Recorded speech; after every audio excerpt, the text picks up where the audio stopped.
Hello students, आज हम अभाज्य गुणनखंड करना सीखेंगे, जो कि एक महत्वपूर्ण कॉन्सेप्ट है। बोर्ड परीक्षा में कभी कभी इससे भी कुछ प्रश्न आ जाते हैं। चलिए स्टार्ट करते हैं अपना कॉन्सेप्ट।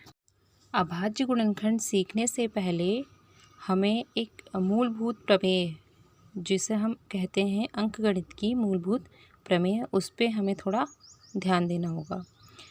कि आपने अभाज्य संख्याओं के बारे में पढ़ा होगा कि अभाज्य संख्याएं क्या होती हैं, और साथ में आपने संयुक्त संख्याओं के बारे में भी पहले पढ़ा होगा। कक्षा 6, 7, 8 में आपने इन संख्याओं के बारे में पढ़ा होगा। तो आज हम जो इस प्रमेय के बारे में बात कर रहे हैं, फंडामेंटल थ्योरम ऑफ अरिथमेटिक, इसका स्टेटमेंट क्या है या इसका कथन क्या है। यदि एक धन पूर्णांक p ग्रेटर देन 1 को अभाज्य संख्या कहा जाता है यदि केवल 1 और p ही इसके गुणनखंड हो। एक से बड़ी वैसी संख्या जो अभाज्य नहीं है उसे हम संयुक्त संख्या कहते हैं। यानी कि अगर हम इसे सरल शब्दों में कहें कि एक ना तो हमारी अभाज्य संख्या है और ना एक संयुक्त संख्या है, क्योंकि एक के दो गुणनखंड नहीं हो सकते। एक जो है अपने आप में जो नंबर है वो यूनिक है।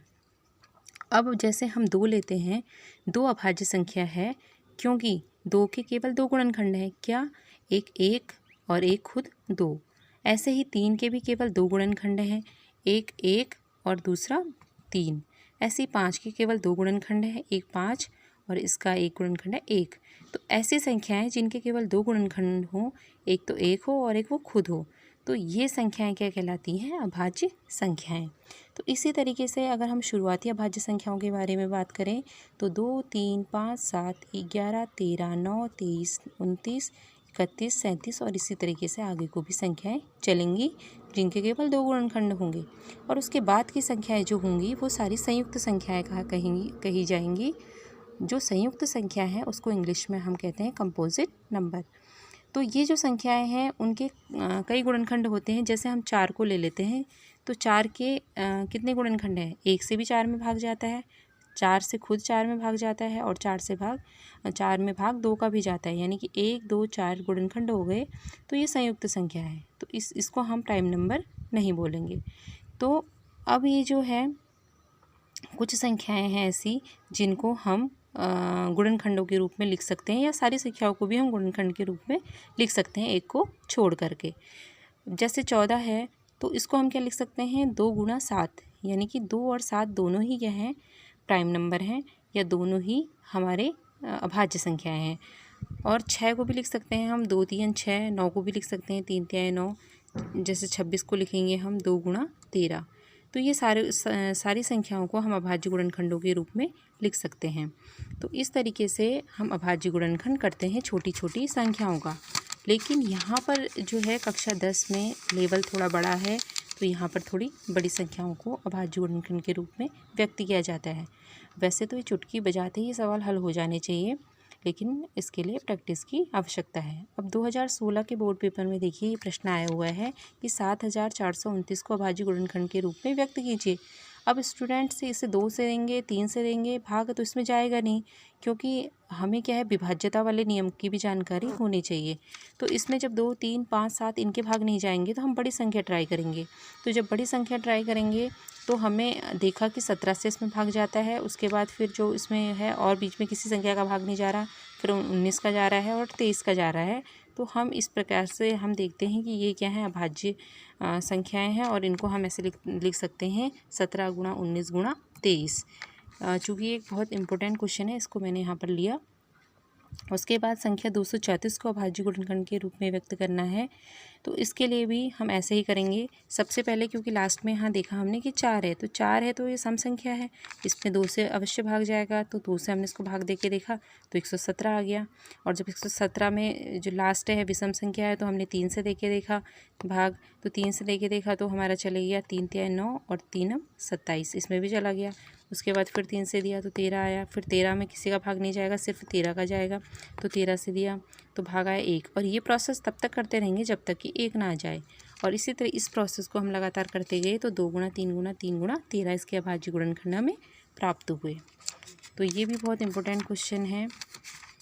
अब एक इम्पोर्टेंट क्वेश्चन और लेते हैं जो कि बोर्ड परीक्षा में आ चुका है।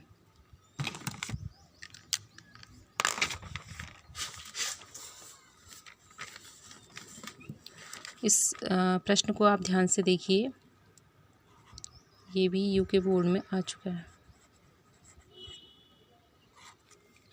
संख्याओं 96 और 404 का अभाज्य गुणनखंड विधि से एचसीएफ ज्ञात कीजिए और फिर इनका एलसीएम भी ज्ञात कीजिए। आप देख रहे हैं यहाँ पर सबसे पहले हमें अभाज्य गुणनखंड विधि बोला है इसने, तो हम इसका एचसीएफ निकाल तो सकते हैं भाग विधि से भी, लेकिन इसने अभाज्य गुणनखंड विधि बोला है तो हम उसी से निकालेंगे। पहले हम 96 की अभाज्य गुणनखंड निकाल लेते हैं। 96 हम यहाँ लिखेंगे और 96 को लिखने का इस तरीके से हमने एक कॉलम वाइज यहाँ पर बना ली लाइन। तो हम 2 से पहले भाग देंगे तो जो हमारा भागफल है वो 48 आएगा।